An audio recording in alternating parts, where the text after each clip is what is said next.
నమస్కారం, NPV news కి స్వాగతం. హెడ్లైన్స్ చూద్దాం.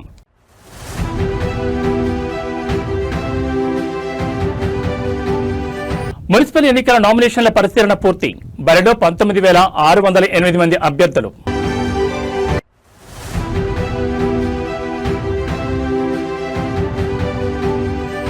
నారా లోకేష్ పై అనుచిత వ్యాఖ్యలు చేసిన జోగి రమేష్. ఇబ్రహీంపట్నం పిఎస్లో కేసు నమోదు.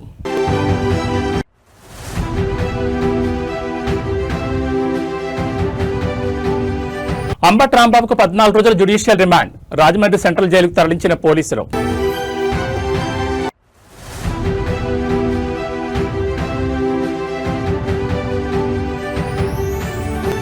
సిట్ విచారణకు సహకరించాల్సిందే. కేటీఆర్ వ్యాఖ్యలను తప్పుబట్టిన కవిత.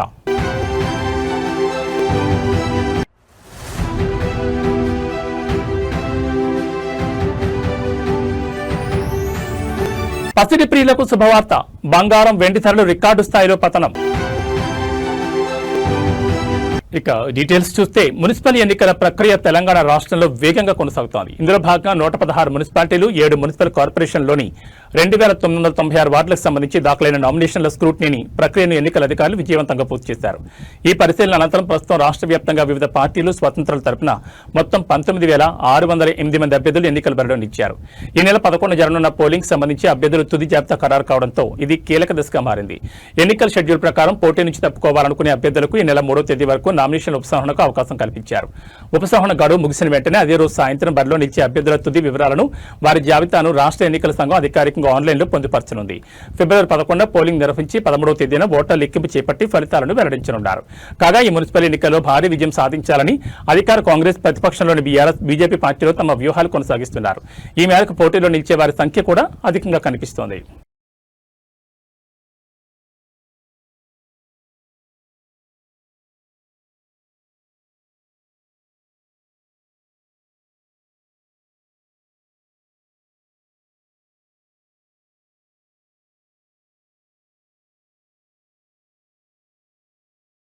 తెలంగాణ రాష్ట్రంలో హాట్ టాపిక్ గా మారిన ఫోన్ ట్యాపింగ్ కేసులో బీఆర్ఎస్ అధినేత కేసీఆర్ కు సిట్ నోటీసులు జారీ చేయడాన్ని నిరసిస్తూ బీఆర్ఎస్ రాష్ట్ర వ్యాప్తంగా నిరసనలు చేసింది. ఇందులో భాగంగా ఆదివారం ఉదయం ఖమ్మం, వరంగల్ హైవేపై మాజీ మంత్రి ఎర్రబెల్లి దయాకర్ ఆధ్వర్యంలో బీఆర్ఎస్ నేతలు ఆందోళన చేపట్టారు. ఈ క్రమంలో ముఖ్యమంత్రి రేవంత్ రెడ్డి దిష్టిబొమ్మను దహనం చేసే ప్రయత్నంలో పోలీసులతో వాగ్వాదం జరగడమే కాకుండా వారి విధులకు ఆటంకం కలిగించారనే ఆరోపణలు వెలువెత్తాయి. దీంతో మహబూబాబాద్ జిల్లా తొర్రూరు పోలీస్ స్టేషన్లో ఎర్రబెల్లి దయాకర్ సహా మరో 33 మందిపై బీఎన్ఎస్ సెక్షన్లు 189/2, 223, 126/2, 132, RW 190 కింద అధికారులు కేసులు నమోదు చేశారు. మున్సిపల్ ఎన్నికల నేపథ్యంలో అమల్లో ఉన్న మోడల్ కోడ్ ఆఫ్ కండక్ట్ ను ఉల్లంఘించి ముందస్తు అనుమతి లేకుండా నిరసనలు చేపట్టినందుకు ఈ చర్యలు తీసుకున్నట్లు పోలీసులు వెల్లడించారు. ఈ పరిణామం స్థానిక రాజకీయాల్లో మున్సిపల్ ఎన్నికల ప్రచారంలో తీవ్ర ఉత్కంఠను రేకెత్తించింది.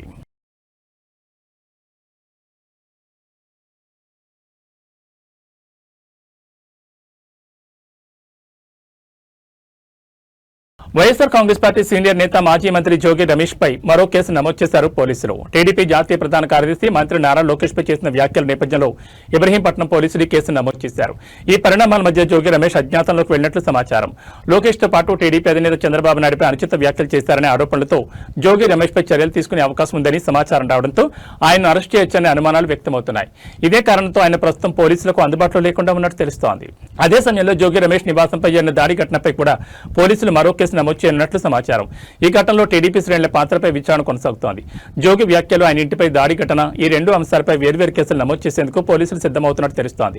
నిన్న రాత్రి తిరుపతి నుంచి విజయవాడకు వచ్చిన జోగి రమేష్ పరామర్శ నిమిత్తం వచ్చిన నందిగా మాజీ ఎమ్మెల్యే మొండితోక జగన్మోహన్ రెడ్డితో కలిసి రాత్రి సుమారు 1:30 సమయంలో తన నివాసం నుంచి వెళ్లిపోయినట్లు సమాచారం.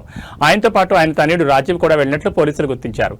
ఈ నేపథ్యంలో మాజీ మంత్రి జోగి రమేష్ అజ్ఞాతంలోకి వెళ్లారని పోలీసులు అనుమానిస్తున్నారు. ప్రస్తుతం ఆయన ఆచూకీ కోసం గాలింపు చర్యలు చేపట్టినట్టు తెలుస్తోంది. ఎన్టీఆర్ జిల్లాలో రాజకీయ ఉద్రిక్తతలు కొనసాగుతున్న వేళ ఈ కేసు రాష్ట్ర రాజకీయాల్లో మరింత చర్చకు దారితీస్తోంది. అరాచక ప్రభుత్వం నిన్నటి నుంచి ఏ విధంగా రాష్ట్రంలో వైఎస్ఆర్ కాంగ్రెస్ పార్టీ నాయకుల మీద, కుటుంబ సభ్యుల మీద, నివాసాల మీద ఏ విధంగా దాడి జరుగుతున్నది మీరు అందరూ కూడా సభ్య సమాజం మొత్తం కూడా చూస్తూ ఉన్నారు. ఇప్పుడు ఈ క్షణంలో ఇబ్రహీంపట్నంలో ఉన్న నా ఇంటి మీద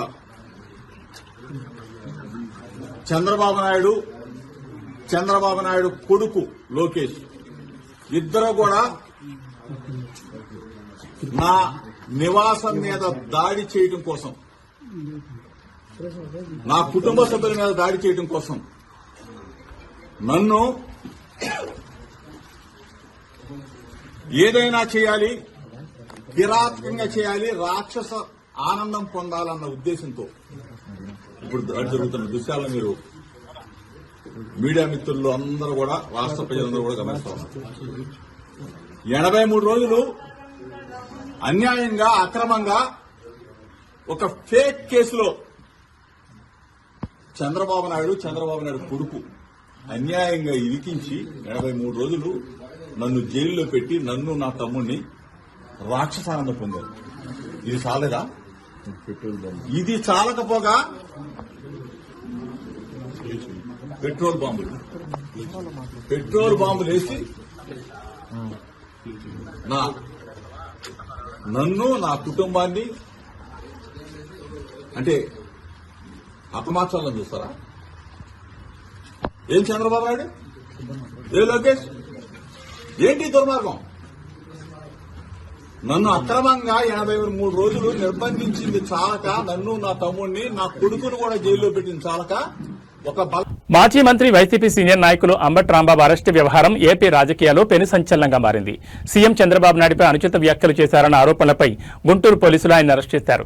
ఈ క్రమంలో ఆయన కోర్టులో ఆదివారం హాజరుపరిచారు. అనంతరం ఇవాళ తెల్లవారుజామున రాజమండ్రి సెంట్రల్ జైలుకు రాంబాబును పోలీసులు తరలించారు.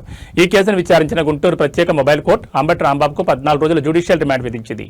ఈ నేపథ్యంలో భారీ పోలీస్ బందోబస్తు, ఎస్కార్ట్ నడుమ ప్రత్యేక వాహనంలో ఆయనను రాజమండ్రికి తరలించారు. సోమవారం ఉదయం సరిగ్గా 4:05 అంబటి రాంబాబును జైలు ప్రాంగణం తీసుకొచ్చారు. జైలు వద్ద ఇటువంటి అవాంఛనీయ సంఘటనలు జరగకుండా పోలీసులు ముందస్తుగా భారీగా బారికేడ్లను ఏర్పాటు చేసి భద్రతను కట్టుదిట్టం చేశారు. జైలు నిబంధనల ప్రకారం కఠినంగా వ్యవహరించిన అధికారులు అంబటి రాంబాబు కోసం కుటుంబ సభ్యులు పంపిన దుస్తులను సంచుల్లో పంపేందుకు సైతం అనుమతించలేదు. అంతకుముందు కోర్టులో తన గోడును వెళ్లబోసుకున్న అంబటి తనను పోలీసులు శారీరకంగా ఇబ్బంది పెట్టారని ఆవేదన వ్యక్తం చేశారు. ఏదేమైనా ఒకప్పటి మంత్రిని ఇలా అత్యంత వేగంగా రాజమండ్రి జైలుకు తరలించడం రాష్ట్ర వ్యాప్తంగా చర్చనీయాంశమైంది.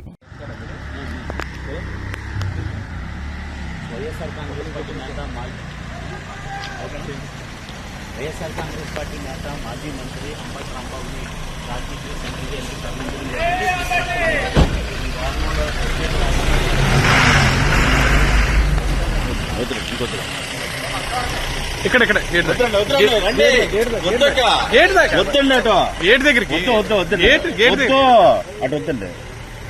కొత్తగా అలవాటు చేయొద్దు.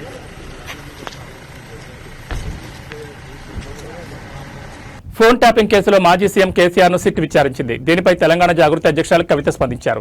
సిట్ విచారణలో ఏం జరిగిందో కేసీఆర్ చెప్తారని అనుకుంటున్నా. 2 ఏళ్లు అవుతున్నా ఫోన్ ట్యాపింగ్ కేసు ముగింపునకు రావడం లేదు. విచారణను త్వరగా ముగించాలి, దోషులకు శిక్ష పడాలి. 2 ఏళ్లు అవుతున్నా సిట్ విచారణ ముగింపునకు రావడం లేదని తెలంగాణ జాగృతి అధ్యక్షురాలు కవిత అన్నారు. విచారణ త్వరగా ముగిసి దోషులకు శిక్ష పడేలా చూడాలని కోరారు. హైదరాబాద్ లో నిర్వహించిన మీడియా సమావేశంలో కవిత మాట్లాడారు. సిట్ విచారణను తప్పుపడుతూ కేటీఆర్ మాట్లాడడం సరికాదు. చట్టాలను అందరూ గౌరవించాలి, సహకరించాలి. గుంట నకలతో కలిసి కాంగ్రెస్ డ్రామాలు ఆడుతోంది. నాతో పాటు నా భర్త ఫోన్లు ట్యాప్ చేశారనే అనుమానాలున్నాయి. సిట్ అధికారులు విచారణకు పిలిస్తే వెళ్లి సహకరిస్తానని కవిత చెప్పారు. బ్రదర్, మన ఏం జరిగిందో నాకు తెలియదు. చట్టానికి ఎవరు కూడా అతీతులు కాదనడానికి మాత్రం మనము ఆలోచన చేసుకోవాలి. సేమ్ థింగ్ నిన్న కేసీఆర్ గారిని ఫోన్ ట్యాపింగ్ పిలిచిన తర్వాత కూడా మళ్ళా వర్కింగ్ ప్రెసిడెంట్ కేటీఆర్ గారు మాట్లాడుతూ అనేకమైన అంశాలు చెప్పారు. విచారణకు పిలవడం నేరము, ఘోరము అన్నట్టుగా మాట్లాడినారు. నేనేమంటున్నా, ప్రజా జీవితంలో ఉన్నప్పుడు అనేకమైన అంశాలు ఉంటే వాటి కాన్సిక్వెన్సెస్ ఫేస్ చేయాల్సి వస్తుంది. సో ట్రాన్స్పరెంట్గా విచారణ కొనసాగడానికి అందరం కూడా సహకరించి ఈ అంశాన్ని ఎంత తొందరగా క్లోజ్ చేస్తే అంత మంచిది. Thank you.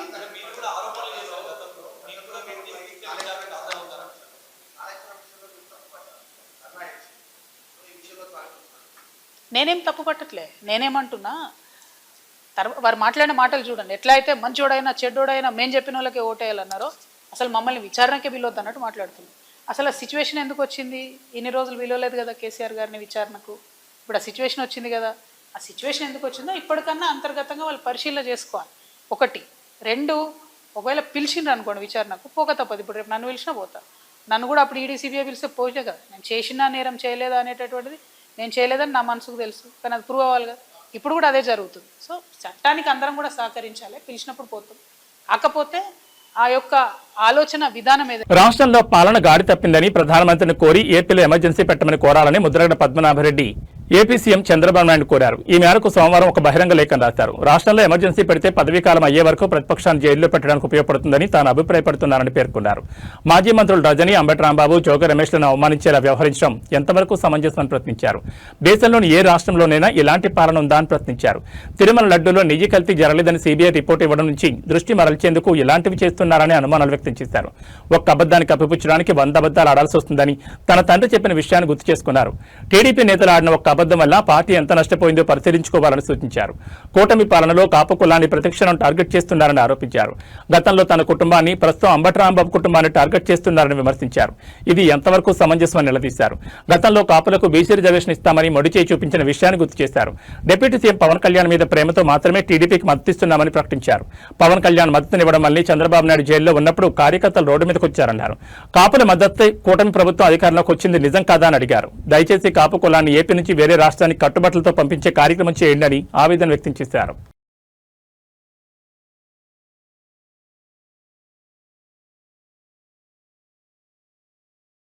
వేణవంకలో జరిగిన మినీ మేడారం జాతరకు వెళ్తున్న కౌశిక్ రెడ్డిని పోలీసులు అడ్డుకోవడంతో వాగ్వాదం జరిగింది. ఈ క్రమంలో ఆయన కరీంనగర్ సిపి గౌసాలం మతాన్ని ప్రస్తావిస్తూ అనుచిత వ్యాఖ్యలు చేశారనే ఆరోపణలు వచ్చాయి. సిపి ఒక తొరకోడు నీ సంగతి చూస్తానంటూ ఆయన చేసిన వ్యాఖ్యలు సామాజిక మాధ్యమాల్లో వైరల్ అయ్యాయి. నాంపల్లిలోని హెచ్ఆర్సీ కాలనీలో ఫిర్యాదు చేసిన ఫహీం ఖురేషీ తన డిమాండ్లను స్పష్టం చేశారు. మత విద్వేషాలు రెచ్చగొట్టేలా మాట్లాడిన కౌశిక్ రెడ్డిని 24 గంటలలోపు బీఆర్ఎస్ పార్టీ నుంచి సస్పెండ్ చేయాలి. ఒక బాధ్యతాయుతమైన పదవిలో ఉండి అధికారుల మతాన్ని కించపరచడం రాజ్యాంగ విరుద్ధమని, ఆయనపై కఠిన చర్యలు తీసుకోవాలని కోరారు. సిపిపై వ్యక్తిగత దూషణలు, మతపరమైన వ్యాఖ్యలు చేసినందుకు పోలీసులు కౌశిక్ రెడ్డిపై పలు సెక్షన్ల కింద కేసు నమోదు చేశారు. ఐపీఎస్ అధికారుల సంఘం మరియు ఎంపీ అసదుద్దీన్ ఓవైసీ ఈ వ్యాఖ్యలను తీవ్రంగా ఖండించారు. ఇది పోలీసుల మనోస్థైర్యాన్ని దెబ్బతీసే చర్యగా వారు అభివర్ణించారు. వివాదం ముదరడంతో ఒత్తిడిలో నోరు జారి ఆ వ్యాఖ్యలు చేశానని, ఎవరిని కించపరచాలనే ఉద్దేశం తనకు లేదని పేర్కొంటూ కౌశిక్ రెడ్డి బహిరంగ క్షమాపణ చెప్పారు. చేతంగా మేము రావడానికి కారణం ఏంటంటే ఈ పాడి కౌశిక్ రెడ్డి హుజురాబాద్ ఎమ్మెల్యే, అన్ఫార్చునేట్లీ అతను ఒక రిలీజియన్ సంబంధించిన ఒక ఐపీఎస్ ఆఫీసర్, ఒక హానెస్ట్ ఐపీఎస్ ఆఫీసర్ మీద చేసిన వ్యాఖ్యలు, ఆయన ఒక్కరి మీద వ్యాఖ్యలు కాదు, అవి యావత్తు ముస్లిం కమ్యూనిటీ మీద చేసిన వ్యాఖ్యల మీద మేము ఈరోజు వచ్చి state human rights commission complaint ఇవ్వడం జరిగింది. వాళ్ళు ఇమీడియట్ గా దీని మీద రిపోర్ట్ కాల్ఫర్ చేసి యాక్షన్ తీసుకుంటా అని చెప్పారు. మాట పూర్తి నమ్మకం ఉంది. ఇది గాక నేను చెప్పదలుచుకున్నాను కేసీఆర్ గారికి, ఇట్లాంటివి విషపూరితమైన ఎమ్మెల్యేని మీరు పెట్టి పోషిస్తున్నారు. రాబోయే రోజులల్లా ప్రతి ఒక్క ఊర్లో ప్రతి ఒక్క ముస్లిం సోదరుడు మిమ్మల్ని బుద్ధి చెప్తాడు. ఎందుకంటే ఇలాంటి కల్చరు, ఇలాంటి మాటలు ఏ పార్టీ ఎమ్మెల్యే ఇప్పటి వరకు ఏ రోజు ఇండిపెండెన్స్ వచ్చినప్పటి నుంచి ఈ రోజు ఇట్లాంటి వ్యాఖ్యలు ఏ ఎమ్మెల్యే చేయలేదు. ఈ రోజు వాని మతిస్థిమితం పోయి కౌశిక్ రెడ్డి ఆ మాటలు మాట్లాడము, దానికి కేటీఆర్ ఇప్పటివరకు రియాక్ట్ చేయకపోవడము, అతని ఎస్టిమేషన్ కాల్ఫర్ చేయటం కాక నేనేదో ట్విట్టర్లో మెసేజ్ పెడితే దాని పబ్లిక్ డొమైన్లో సోషల్ మీడియాలో నేను పెడితే నన్నే బ్లాక్ చేయడం జరిగింది కేటీఆర్ గారు. ఇంత విషయము ముస్లింల పట్ల ఆ పార్టీ ఎందుకు పెరుగుతుందో అర్థమైతే లేదు. దానికి కారణం నాకు అనిపించేది ఏంటంటే ఈ రేవంత్ రెడ్డి గారి ప్రభుత్వంలో ఏదైతే ముస్లింలకి మంచి ఏదైతే స్కీమ్స్ చేస్తున్నారో, ఎలా అయితే సర్పంచ్ ఎలక్షన్ లో ముస్లింస్ మమ్మల్ని పార్టీని ఆదరించారు, ఆ కోపంతోనే ఆ ద్వేషంతోనే ఈ రోజు ముస్లింల పట్ల ఆ పార్టీ వైఖరి తెలిసిపోతుంది. సో ఒకవేళ నేను చెప్పిన మాట తప్పు ఉంటే 24 గంటల్లో కౌశిక్ రెడ్డిని పార్టీని సస్పెండ్ చేయి, లేకపోతే నువ్వు ఆయన చెప్పిన స్టేట్మెంట్ ఎండాల్ చేసినట్టు నిరూపణ అవుతుంది. కేటీఆర్ గారు ఒకవేళ మీరు సెక్యులర్ అనుకుంటారు, సెక్యులర్ అని ఆలోచన ఉంటే మాత్రం మీరు ఆయనని తక్షణంగా సస్పెండ్ చేయాలా. ప్రతిసారి కేటీఆర్ గారు కూడా జూబ్లీస్ ఎలక్షన్ లో కూడా ముస్లింని చాలా కింద పరిచినట్టు మాట్లాడాడు. ఖబ్రస్థాన్ విషయంలో చాలా ఇన్సల్ట్ చేసి మాట్లాడాడు. కానీ పబ్లిక్ కి చాలా అర్థమవుతుంది. అందుకోసం మాకు 25,000 ఓట్లు వేసి మీ సిట్టింగ్ సీటు మాకు ఇవ్వడం జరిగిందంటేనే ముస్లింలు మీ పట్ల ఏం ఆలోచిస్తున్నారో మీకు తెలిసిపోవాలి ఈ పార్టీ. ఎందుకంటే మీ హాయంలో ఎన్నైతే మసీదులు షహీద్ అయినాయో, ఎన్నైతే సెక్రటరీ మసీద్ మీరు ఎంతైతే నష్టం చేశారో పబ్లిక్ ముస్లింలు అన్ని గమనిస్తున్నారు. మీరు మీ తెలివి మానేసుకొని మీరు మా మీద కోపం తగ్గించుకొని ఆంధ్రప్రదేశ్ రాష్ట్ర వ్యాప్తంగా ఉన్న విద్యుత్ మీటర్ రీడర్స్ తమ ఉపాధి భద్రత కోసం విజయవాడ భారీ ఎత్తున ధర్నా చేపట్టారు. ప్రభుత్వం స్మార్ట్ మీటర్లను ప్రవేశపెట్టడం వల్ల తమకు ఉపాధి లేకుండా పోతోందని ఆవేదన వ్యక్తం చేస్తూ గత 5 రోజులుగా శాంతియుత దీక్ష నిర్వహిస్తున్నారు. అయినప్పటికీ ప్రభుత్వం నుంచి ఎలాంటి స్పందన రాకపోవడంతో నేడు చలో విజయవాడ కార్యక్రమాన్ని పిలుపునిచ్చారు. స్మార్ట్ మీటర్ల ఏర్పాటు వల్ల ఉపాధి కోల్పోతున్న తమకు ప్రభుత్వం ఇతర విభాగాల్లో ప్రత్యామ్నాయ పనులు కల్పించాలి. పెండింగ్ లో ఉన్న వేతనాలు వెంటనే విడుదల చేయాలి. ఏళ్ల తరబడి విద్యుత్ శాఖను నమ్ముకున్న తమ కుటుంబాలను రోడ్డున పడేయొద్దని, ప్రభుత్వం వెంటనే చర్చలకు అదుపులోకి రావాలని డిమాండ్ చేస్తున్నారు. పోలీసులు ఎక్కడికక్కడ అడ్డుకున్నప్పటికీ లీడర్స్ భారీగా తరలిరావడంతో విజయవాడలోని ప్రధాన కూడళ్లలో ట్రాఫిక్ స్తంభించి ఉద్రిక్తత నెలకొంది.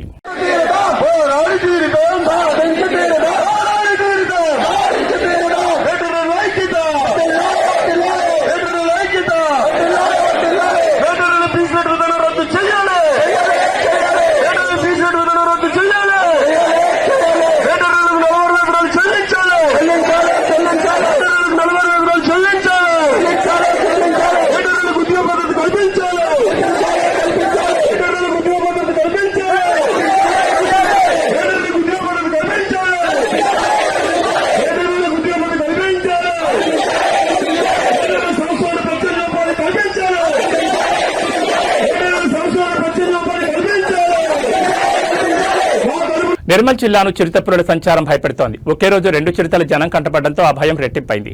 ఖానాపూర్ పట్టణ శివార్లోని కొమరంభీం చౌరస్తా నుంచి తర్లపాడు వెళ్లే మార్గంలో శనివారం రాత్రి అడవి నుంచి గ్రామంలోకి వెళుతూ ఓ చిరుత ప్రయాణికుల కంటపడింది. తర్లపాడు నుంచి ఖానాపూర్ వైపు వెళుతున్న ఓ ప్రయాణికుడు కారులో నుంచి రోడ్డు దాటుతున్న చిరుతను తన సెల్ ఫోన్లో బంధించారు. ఈ ఘటన జరిగిన కొద్ది నిమిషాల్లో ఖానాపూర్ మండలంలోని దివాల్పూర్ శివార్లోని బొక్కలకోట సమీపంలోని ఓ పంట పొలంలో మరో చిరుతపులి సంచరించడం కలకలం రేపింది. పంట చేనులో రైతు ఏర్పాటు చేసుకున్న సీసీ కెమెరాలో చిరుత పులి కదలికలు రికార్డయ్యాయి.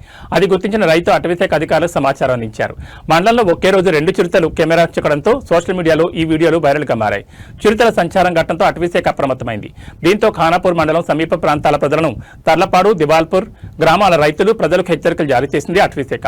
తాజాగా సాగిన జంతుగణనలో గణనీయంగా చిరుతల సంఖ్య పెరిగినట్లు సమాచారం. పెంబి అడవి ప్రాంతాల్లో మాంసాహార జంతువుల సంఖ్య రెట్టింపైనట్లు అటవీశాఖ ప్రాథమికంగా గుర్తించింది.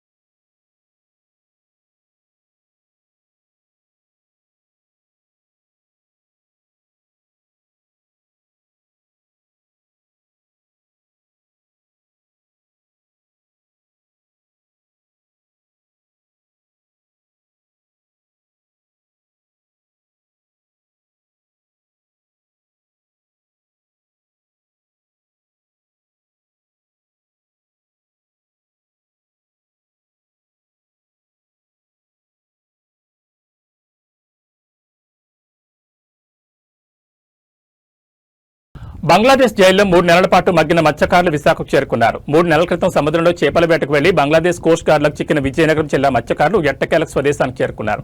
బంగ్లాదేశ్ జైల్లో నిర్బంధంలో ఉన్న 9 మంది మత్స్యకారులు విడుదలై 3 రోజుల క్రితం విశాఖ షిప్పింగ్ హార్బర్కు చేరుకున్నారు. భారత ప్రభుత్వ చొరవతో పాటు దౌత్యపరమైన ప్రయత్నాల ఫలితంగా మత్స్యకారులు 3 నెలల్లోనే బంగ్లాదేశ్ జైలు నుంచి విడుదలయ్యారు. స్వదేశానికి చేరుకున్న మత్స్యకారులను చూసి వారి కుటుంబ సభ్యులు భావోద్వేగానికి గురయ్యారు. ఇక విశాఖ ఫిషింగ్ హార్బర్ వద్ద మత్స్యకారుల అసోసియేషన్ నాయకులు కుటుంబ సభ్యులు ఘనంగా స్వాగతం పలికారు. కొడుకులు భర్తలు క్షేమంగా తిరిగి రావడంతో కుటుంబాల్లో ఆనందం వెలివిరిసింది. ఈ సందర్భంగా పలువురు మత్స్యకారులు భారత ప్రభుత్వానికి అధికారులకు కృతజ్ఞతలు తెలిపారు. సరిహద్దు సముద్ర ప్రాంతంలో చేపల వేటకు వెళ్లే సమయంలో జాగ్రత్తలు తీసుకోవాలని, ఇలాంటి ఘటనలు పునరావృతం కాకుండా తగిన చర్యలు చేపట్టాలని మత్స్యకార సంఘం నాయకులు కోరారు. ఈ సంఘటనతో మత్స్యకారుల కుటుంబాలు ఊపిరి పీల్చుకున్నాయి.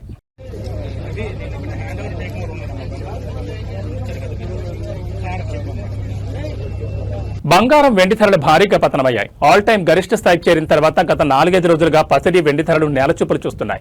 ఈ క్రమంలో ఇవాళ ఒక్కరోజే బంగారం ధర రికార్డు స్థాయిలో పడిపోయింది. ఈ పరిణామం పెట్టుబడిదారులకు షాక్ ఇవ్వగా కొనుగోలుదారులకు ఊరటనిచ్చింది.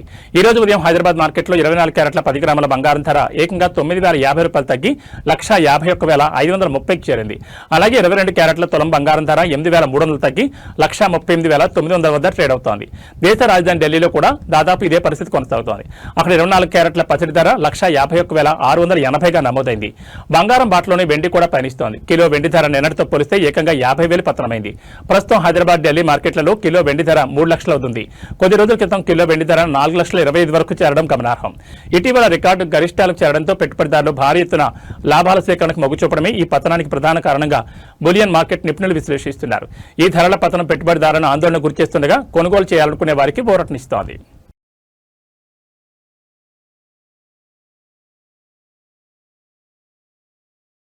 ఈ బులెటిన్ విశేషాలు మరో బులెటిన్లో మళ్ళీ కలుసుకుందాం. నమస్కారం.